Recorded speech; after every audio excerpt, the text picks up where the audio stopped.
आपण इर्शालगडच्या पायथ्याशी असणाऱ्या इर्शाल वाडीत आहे. तर सांगताना खूप वाईट वाटतंय की 2 वर्षापूर्वी या ठिकाणी एक पूर्ण हस्तकलेचं गाव होतं. 19 जुलै 2023ला अतिवृष्टीमुळे भूस्खलन झालं आणि ही समोरची संपूर्ण दरड इथं असणाऱ्या या वाडीवरती येऊन कोसळली आणि संपूर्ण गावच्या गाव मातीच्या ढिगाऱ्याखाली दाबलं गेलं. तर आता आपण बघूया, हे थोडंसं त्या गावाचे अवशेष राहिलेले आहेत, आपण फिरून बघूया कसं गाव होतं, काय होतं ते.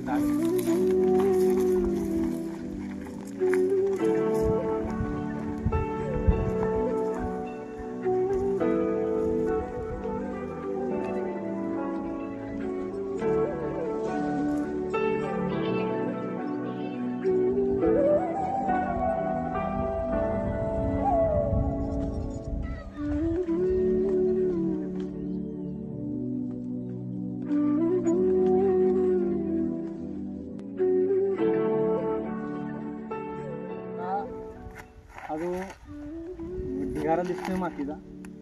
या खाली अक्षरशः 70% गाव या ढिगाऱ्याखाली दाबून गेले आणि राहिलेले जी थोडीफार जी घरं आहेत ती आपल्याला इथं दिसत आहेत. ती घरं आपण बघूया कशी होती, काय होती.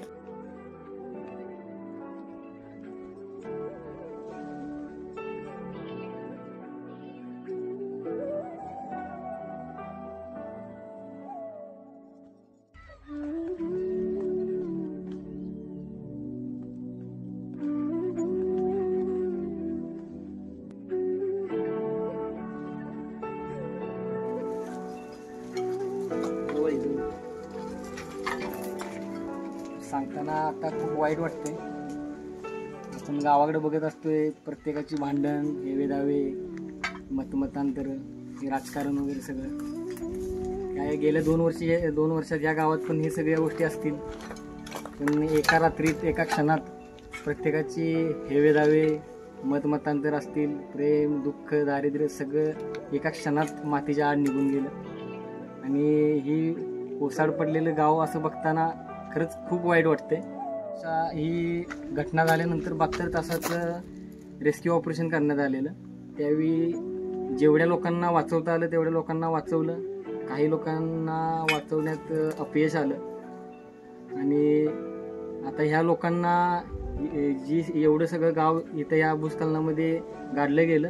आणि तर आता ह्या सगळ्यांची सोय, राहण्याची सोय आता या गडाच्या पायथ्याला केलेली आहे शासनानं.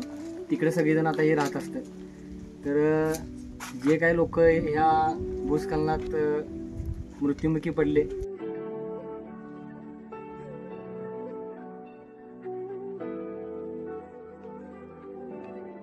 चढाई करताना या वाडीची थोडकी माहिती घेत आम्ही पुढे जात होतो.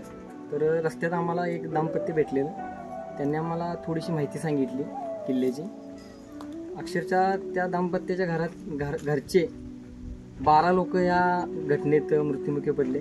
त्यांच्या पूर्ण कुटुंबावरती दुःखाचा डोंगर कोसळला असेल. आणि अशी कित्येक कुटुंब या घटनेत मृत्युमुखी पडले किंवा त्यांचं अस्तित्वच संपलं पूर्ण. एक पण भेटला नाही त्यांना. त्या दाम्पत्य सांगत होते की त्यांच्या कुटुंबातले फक्त 3 लोक आता जिवंत आहेत. बाकी उर्वरित 12 लोक त्या दुर्घटनेत मृत्युमुखी पडले. 12 माणसं तुमच्या घरची. आणि आता ते प्रत्येकाला तिकडं दिलेत, खाली घरं दिलेत ना सगळे. आणि ह्या इथल्या जमिनी पण तुमच्याच नाव होते ना अजून? तुम्हालाच नाही फक्त राहायला आता खाली. तुमचं कुठं घर होतं इथं? शाळा पण होती इथं वरती? किती लोक भेटले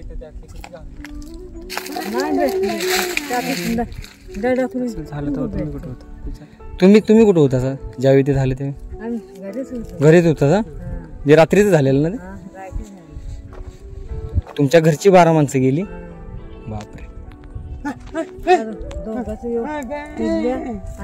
गंगू आणि ते एक वासले एक पोर आहे. तिघच राहिला तुम्ही? बाबा आता तुम्ही आता खाली राहता तिकडं? आता वरती तुम्ही कशाला आलाय? खेकडे जातो. खेकडे भेटतात का आता इथं? मोर जायला आलं हां हां छत्री चालते चालते चालते. जाता मग काठी नाही यायची.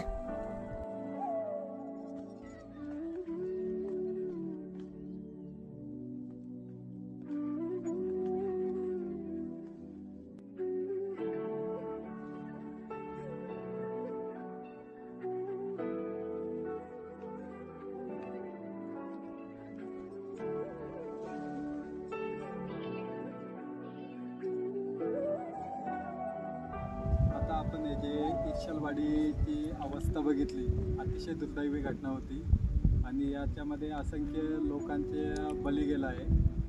काहींचे मृतदेह सापडले, काहींचे नाही सापडले. त्यांना इथेच भूसमाधी भेटली असं म्हणायला लागेल आणि इथे त्यांच्या आत्म्याला, इथे सगळ्या मृत्युमुखी पावलेल्या लोकांच्या आत्म्याला चिरशांती लाभो म्हणून 2 मिनिटं उभे राहून आपण त्यांना श्रद्धांजली देतो.